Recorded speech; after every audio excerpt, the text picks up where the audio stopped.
Hi guys, Ricardo Cardenas here. Today I am in the beautiful island of Roatan, Honduras, and I am here with Dan Horn, who is relatively new to the island, but he has a great story and background that I have asked him to share with us. Hi Dan, how are you doing? Ricardo, doing well, thank you. All right, for inviting me this morning. Of course. Thank you so much for coming. And Dan, would you please share a little bit about yourself, introduce yourself in other words? Dan Horn from Detroit, Michigan, moved to Jacksonville, Florida 2000, started in real estate there after leaving a company that had moved me there. My wife at the time was in real estate as well up in Michigan. Timing was great for us in Jacksonville, and we didn't know anybody, so we had to create and reinvent ourselves in ways to be able to make a difference and an impact in the market, and I did that. We ended up doing several $100 million in business during my career there. That's fantastic. I was with RE/MAX for years of 2003, 2004, maybe a little bit longer than that. At that time, I was number 52 out of 100 agents, of the top 100 agents in the state of Florida. In the entire state of Florida, there has to be several thousand agents there. I would imagine there's thousands of agents there. And you were number 52. It was pretty competitive. And you were number 52 in that. I was. Wow. And I found that RE/MAX was not a place where a lot of times the mindset in the States was that you go and get your real estate license and you join RE/MAX. It was always like, that's where you go when you have had a level of success. Oh, there you go. That's kind of how people perceived it, and we were the same way. We kind of built up to that. And then eventually I ended up owning and opening my own brokerage prior to moving to Roatan in November of last year, 2018. Wow, okay. Well, welcome to Roatan. I'm glad to be here. Yeah. Now, having recently moved to Roatan gives you like a unique advantage. Okay. Because you have you have fresh eyes. You see things that we don't see anymore because we live in Central America and the Caribbean. Right. So what do you notice? What do you see that with your fresh eyes? Small market comparatively, so It's interesting. You know, here there's less than 60 agents. I was competing with over 7,000 at the time in my market. But here, because it's an island and it's very laid back, sometimes I see the kind of the mindset of a lot of the agents, just my perception, nothing against, they do a great business here, also has that kind of a laid back mindset, even in the way that they conduct their business. I'm a little bit more hands-on. For instance, communication. I hear because it's a transient place, it's a destination. Yes. It requires very good follow-up. It requires good communication, and obviously email is a great form of communication. And I find that most people here will email endlessly, communication for months and months and months. Oh, that's bad. And ultimately, my goal was an introduction email, and I've done this successfully here recently, several times. But setting up the appointment for the follow-up. Listen, Ricardo, I know there's going to be questions that you have. I have some of you as well. And there's things that you need to know, and there's things here that you don't even know that you need to know.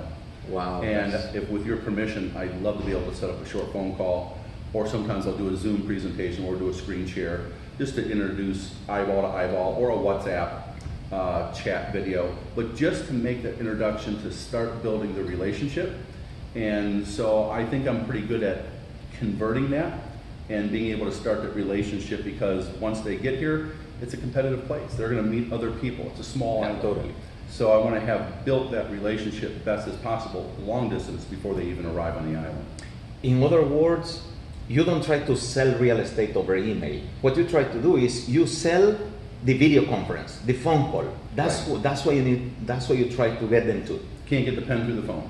Yeah, so that is true. That is so true. And the only thing that I think is going to keep them loyal when they get here is to have a very good feeling, because people are emotional. We buy an emotion, we justify it with logic and reason, and we want to know that we have a guy or a woman here that we can count on. Some are just testing the waters, obviously, but a lot of people really do want somebody that's going to give them the information, and I take time. That initial phone call, when they do it, they've often said, I have learned more in 40 minutes of this phone call than I have in the last 3 years of communicating off and on as we visited the island. Wow, that's amazing. So, yeah, it totally positions you, in a very good place. And then when they get here, then just backing that up, obviously, we already have a relationship for the most part. Totally. And then we're off and running. Interesting.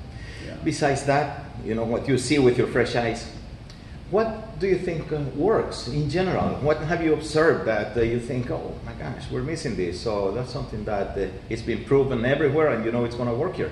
Here, for me, I've always worked off of PPF, prospecting, presenting, and follow-up. Prospecting, presenting, and follow-up. Those are the income-producing activities.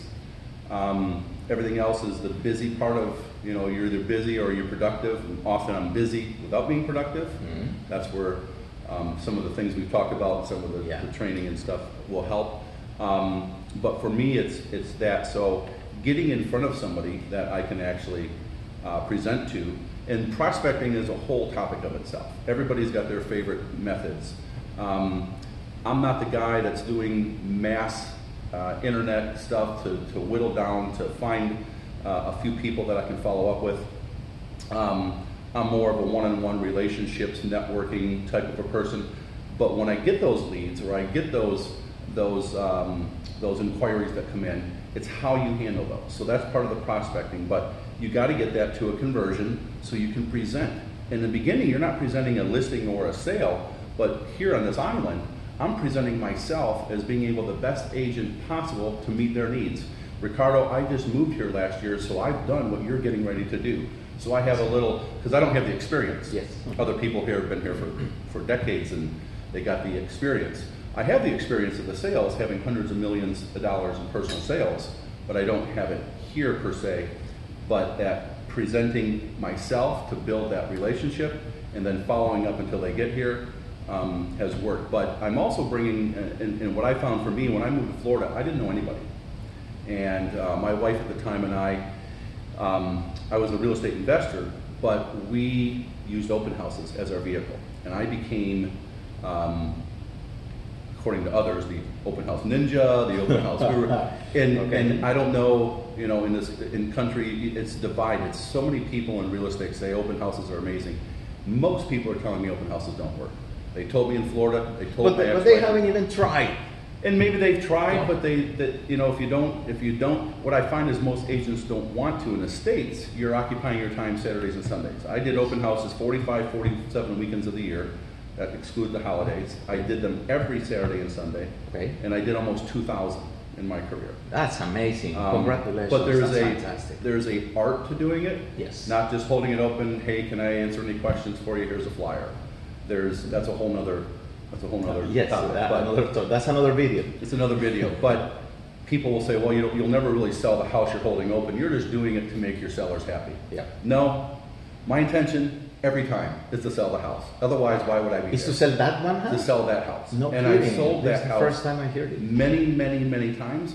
And I've even sold it in the $1 million range and above, where people said right? Nobody's going to buy an open house. They don't know you. Walk in and buy $1 million listing. And I'm here to say, absolutely, I've done that multiple times. But again, in the open house, it's being able to build that relationship and trust quickly. You may have to go show them a few other houses to come back to that open house. Sometimes it happens that day. I've had offers come in, Ricardo, before we've left the open house. I've had people leave, call their agent, come back, and say, we just called our agent, you're going to get an offer, and sure enough, 30 minutes later, the offer comes in before the open house is even over. That's amazing. So I know they work, but you've got to be there to do that. I had helium tanks, I had my balloons, and there's things that go along with that. Dan, I believe that you're living proof of that beautiful quote that says, whether you think you can or you can't, you're right. It's exactly, and that's why I said the intention is always to sell that house. That's amazing. The byproduct of that is now your competitors are seeing your signs. I built a farm community up before I moved here, which was November 2018. Yeah. One community that we had marketed, we had sold at that point 234 homes in one community. Yes. And that was by branding in the open houses. And even when I didn't have many people show up, my signs were there. My competitors had to look at my signs. And then they went back to their agents and said, well, can we do an open house? And they'll be, oh, they don't work. It's a waste of time. But yet they come by and they see me and they start picking my brain. I've had people bring families to the open house. So open houses are, if you believe they will or you believe they won't, you're exactly right. That's very true. interesting. But, wow. I believe we're running out of time a little bit, but okay. Please share some thoughts for the new agents. We have a lot of new agents, a lot Okay. of fresh, young people, and some not so young, and they are starting out in this business. And also some people that they have been with us for a long time, and they want to refresh, they want to re-engineer themselves, they want to take it to a new level. And what would you say to them?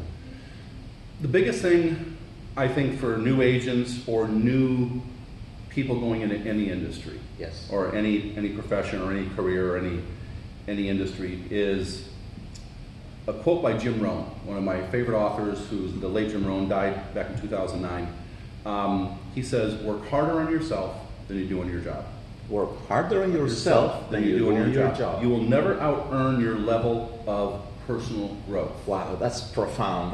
That is so true. You will never earn more than what you are. Than what you are. And that means we have to figure out, what do we have to improve? Before you have to do. And before you do, you have to become. So what do you have to become in order to do the things necessary to have what you want? If you want to have a $20 million real estate business, well, what do you have to do? And what do you have to become to do that? It's all a mindset. That is true. And there's a little book that talks about top 10 distinctions between entrepreneurs and employees. Okay. And I think many people come into this industry having worked a job, and they think and they have that perception, that someone's going to tell them what to do and it doesn't work that way. You are your own boss, and it really requires an entrepreneurial mindset. And personal growth is part of that. It's huge in life in general. It is big, yes. It's big, but I think that's the biggest thing for people come into this. Prepare to work harder on yourself. We talked yesterday in some training, investing in yourself. People say, oh, well, that costs too much. I wouldn't spend that much money at cost. No, costs don't have returns. Investments have returns. That's true. All right? It doesn't cost anything. No. It's an investment because the return is exponential. So, but that's just from that standpoint is a big thing. Wow, I think that you have shared a lot of gold nuggets. Thank you so much. You've been very generous in everything that you said, and we hope that you have a great time and great success here in the island of Roatan and Bay Islands, Honduras. So I know that you're going to do amazing things here. We really appreciate because you're adding to our movement, our revolution.